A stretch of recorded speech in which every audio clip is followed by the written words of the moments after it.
नमस्कार. आपला भारत न्यूजमध्ये आपले स्वागत. अनुसूचित जातीच्या कल्याण आणि विकासासाठी राखीव असलेल्या निधीच्या वापरावर आता केंद्र सरकारची अधिक कडक नजर असणार आहे. DAPSC अर्थात अनुसूचित जाती विकास कृती योजनेअंतर्गत केंद्र सरकारच्या 38 मंत्रालय आणि विभागाकडून अनुसूचित जातीच्या विकासासाठी निधीची तरतूद केली जाते. मात्र या निधीचा योग्य आणि जास्तीत जास्त वापर व्हावा यासाठी सरकारने देखरेख आणि आढावा यंत्रणा अधिक बळकट केली आहे.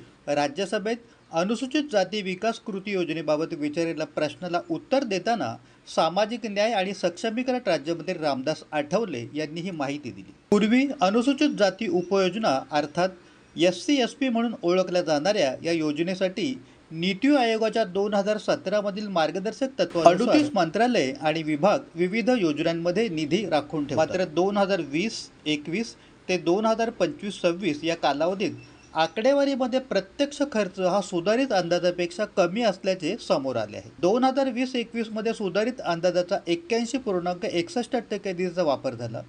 2021-22 मध्ये 91.22%, 2022-23 मध्ये 91.90%, 2023-24 मध्ये 93.83% आणि 2024-25 मध्ये निधीच्या वापराचे प्रमाण 95.57% पोहोचले. मात्र 2025-26 मध्ये हे प्रमाण पुन्हा 85.65% आले. सरकारने स्पष्ट केले आहे की हा निधी अनुसूचित जातीच्या कल्याण आणि विकासासाठीच राखून ठेवला जातो.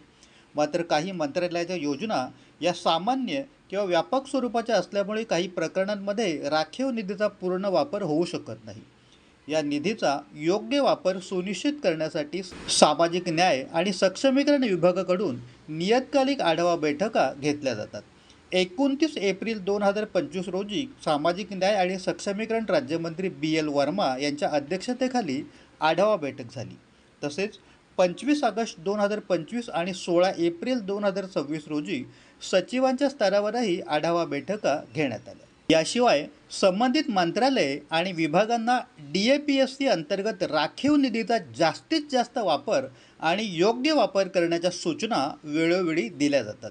आणि या प्रक्रियेतील आणखी एक महत्त्वाचे पाऊल म्हणजे DAPSCची अंमलबजावणी करणाऱ्या सर्व 38 मंत्रालय आणि विभागांनी निधीच्या आर्थिक आणि भौतिक देखरेखीसाठी एका नोडल अधिकाऱ्याची नियुक्ती केली आहे. म्हणजेच अनुसूचित जातीच्या कल्याण आणि विकासासाठी राखीव निधी योग्य ठिकाणी, योग्य पद्धतीने आणि जास्तीत जास्त प्रमाणात वापरला जावा. अशाच महत्त्वाच्या आणि विश्वासार्ह बातम्यांसाठी रहा आपला भारत न्यूज, सत्याचा